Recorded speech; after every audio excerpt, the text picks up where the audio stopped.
दोस्तों, सड़क से कुछ ही दूरी पर दो लाशें पड़ी हुई थी, जिसमें एक पुरुष और एक महिला थी। दोनों ही अर्धनग्न अवस्था में थी और उनका जिस्म बुरी तरह से लहूलुहान था। और यही नहीं, उनके प्राइवेट पार्ट भी बुरी तरह से जख्मी थे।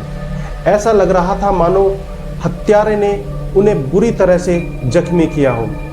तो क्या है इस हत्याकांड की पूरी कहानी, जानने के लिए हमारे साथ वीडियो में आखिर तक बने रहें। तो हेलो दोस्तों, मैं हूं मोहित और आप देख रहे हैं आपका अपना यूट्यूब चैनल क्राइम टेल्स। दोस्तों, आज की कहानी शुरू करें इससे पहले आपसे एक गुजारिश है कि प्लीज वीडियो को लाइक और चैनल को सब्सक्राइब कर दीजिए। और हाँ, अगर आपको कहानी पसंद आए तो प्लीज एक प्यारा सा कमेंट भी कर दीजिए। तो चलिए आज की कहानी शुरू करते हैं। दोस्तों, 18 नवंबर 2022 को राजस्थान के उदयपुर जिले के गोगुंदा थाने क्षेत्र में एक सनसनीखेज मामला सामने आता है, जो पुलिस को भी हैरान कर देता है। दरअसल गोगुंदा थाना क्षेत्र में एक गांव पड़ता है जिसका नाम है मजावद। मजावद गांव से ही लगा हुआ कैला बावड़ी का जंगल है, जिसके साथ साथ एक सड़क होती है। उसी सड़क से गांव के लोगों का शहर के लिए आना जाना भी होता है। शुक्रवार की सुबह के समय जब गांव के लोग रोजाना की तरह अपने अपने काम पर जा रहे थे, तभी उन्होंने सड़क से करीब 150 मीटर अंदर जंगल में एक ऐसा भयानक मंजर देखा कि लोगों की रूह कांप उठी। सड़क से कुछ ही दूरी पर जंगल में उन्हें दो लाशें पड़ी मिली, जिसमें एक पुरुष और एक महिला थी। दोनों लाशें अर्धनग्न अवस्था में पड़ी हुई थी। ऐसा लग रहा था मानो हत्यारे ने उनके जिस्म को बुरी तरह से लहूलुहान किया हो। और यही नहीं, उनको इतनी बुरी दर्दनाक मौत दी कि उनके प्राइवेट पार्ट को भी बुरी तरह से जख्मी किया गया था। फौरन पुलिस को सूचना दी गई, लेकिन जब तक ये खबर आग की तरह पूरे इलाके में फैल चुकी थी। सूचना मिलते ही और मौके की नजाकत को देखते हुए पुलिस के आला अधिकारी भी मौके वारदात पर पहुंच जाते हैं, जहां पर दोनों लाशों की जांच के बाद पुलिस ने पाया कि महिला के प्राइवेट पार्ट को बुरी तरह से जख्मी किया गया था और वहीं पुरुष के प्राइवेट पार्ट को काट दिया गया था। दोनों लाशों की हालत देखकर अब पुलिस को ये तो समझ आ गया था कि इन दोनों की हत्या की गई है, लेकिन सबसे पहले पुलिस उन दोनों की पहचान करना चाहती थी और जानना चाहती थी कि आखिर ये दोनों हैं कौन। आसपास के गांवों के लोगों से पूछताछ के बाद पुलिस को पता चला कि मरने वाले युवक का नाम राहुल मीणा है, जिसकी उम्र 30 साल थी और एक प्राइवेट स्कूल में टीचर था, जो कि आदिवासी समुदाय से आता था। वहीं युवती की पहचान सोनू कुंवर के तौर पर हुई, जिसकी उम्र 28 साल थी और राजपूत समाज से आती थी। दोनों के ही घर मौके वारदात से करीब 9 से 10 किलोमीटर के दायरे में आने वाले गांवों में मौजूद थे। प्राथमिक कार्रवाई के बाद पुलिस दोनों लाशों का पंचनामा भर के पोस्टमार्टम के लिए भेज देती है। अब पुलिस कातिल का पता लगाने के लिए आसपास के गांवों में सर्च ऑपरेशन शुरू कर देती है। दोस्तों, पुलिस आसपास के गांव में रहने वाले मृतकों के परिचित और आसपास के गांवों के लोगों से जब पूछताछ करती है तो पता चलता है कि राहुल और सोनू दोनों शादीशुदा थे और उनके जीवन साथी भी अलग अलग ही थे, लेकिन दोनों का एक्स्ट्रा मैरिटल अफेयर चल रहा था। पुलिस ने जब अलग अलग एंगल से इस केस की जांच की तो जो हकीकत सामने निकल कर आई, उसे सुनकर लोगों की रूह कांप गई। दरअसल इस हत्याकांड का ताल्लुक तंत्र मंत्र, टोने टोटके और अंधविश्वास से था।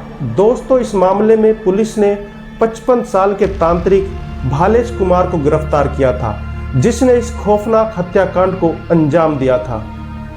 दोस्तों, पुलिस ने जब सख्ती से इस तांत्रिक से पूछताछ की तो इसने बताया कि वह करीब पिछले 8 साल से भादवीगुड़ा के शेषनाग भावजी मंदिर में लोगों के कष्ट निवारण के लिए ताबीज बनाता था।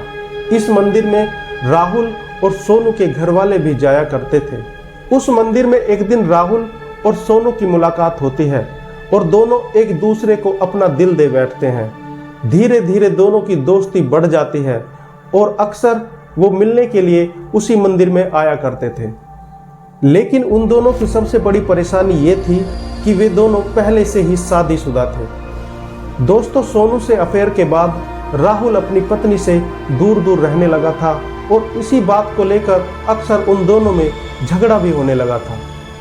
आए दिन होने वाले इस झगड़े से तंग आकर राहुल की पत्नी भी ताबीज बनवाने के लिए शेषनाग मंदिर में उस तांत्रिक के पास पहुंच जाती है और सारी बात बताकर उससे मदद की गुहार लगाती है। दोस्तों, राहुल की पत्नी की बात सुनकर तांत्रिक भालेश कुमार राहुल और सोनू के अवैध संबंधों के बारे में उसे बता देता है, जिसे सुनकर राहुल की पत्नी दंग रह जाती है। इसके बाद तांत्रिक भालेश कुमार राहुल की पत्नी को अपने विश्वास में लेता है और सब कुछ ठीक हो जाएगा कहकर उसे घर भेज देता है। दोस्तों, अब तांत्रिक की नज़र राहुल की प्रेमिका सोनू पर थी, इसीलिए वह सोनू से अपनी नज़दीकियां बढ़ाने लगता है। लेकिन राहुल को इस बात का पता चल जाता है कि तांत्रिक की नज़र सोनू पर है। तब वे दोनों तांत्रिक भालेश कुमार के पास जाते हैं और उसे बदनाम करने की धमकी दे देते हैं। दोस्तों, तांत्रिक भालेश कुमार इस धमकी से डर जाता है। अब उसे भक्तों के बीच अपनी छवि खराब होने का डर सताने लगता है।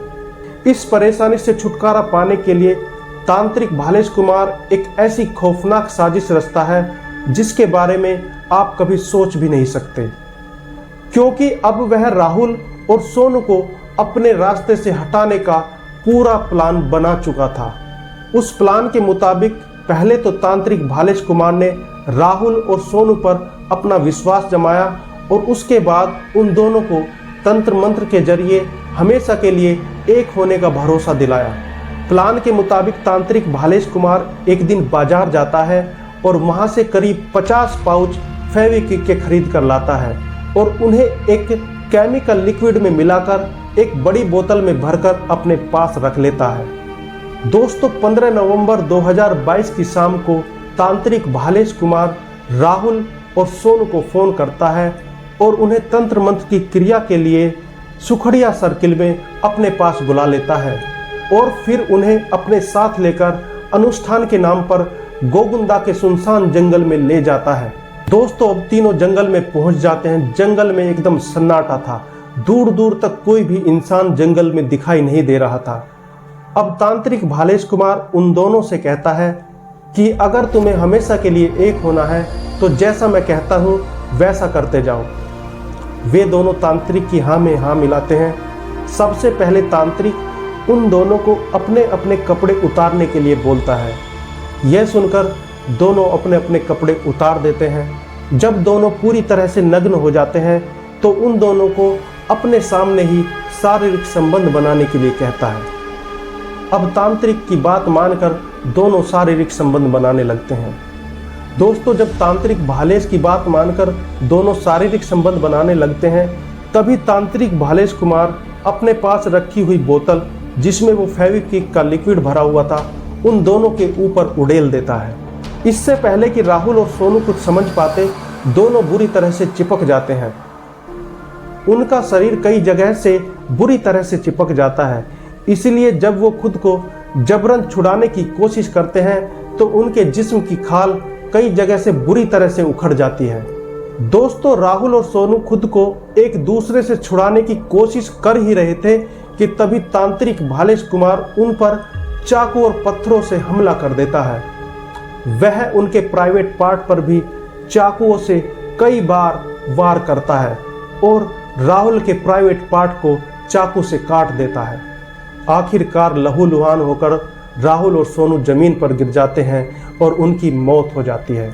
इस खौफनाक वारदात को अंजाम देने के बाद तांत्रिक भालेश कुमार वहां से भाग जाता है और 3 दिन बाद उन दोनों की लाशें जंगल से बरामद होती हैं। पुलिस ने बताया कि उन दोनों की लाशें मिलने के बाद पुलिस की कई टीमों ने करीब 50 सीसीटीवी कैमरे की फुटेज को खंगाला और करीब 250 लोगों से पूछताछ के बाद कुछ ऐसे सबूत मिले जिनके आधार पर पुलिस तांत्रिक भालेश कुमार तक जा पहुंची। अब पुलिस ने तांत्रिक भालेश कुमार को कोर्ट में पेश किया, जहां से उसे जेल भेज दिया गया। तो दोस्तों, ये थी आज की कहानी। उम्मीद है आपको पसंद आई होगी। तो मिलते हैं एक और नई कहानी के साथ। तब तक अपना ख्याल रखिए, मस्त रहिए और इन अंधविश्वास और जादू टोने से दूर रहिए। तब तक के लिए नमस्कार।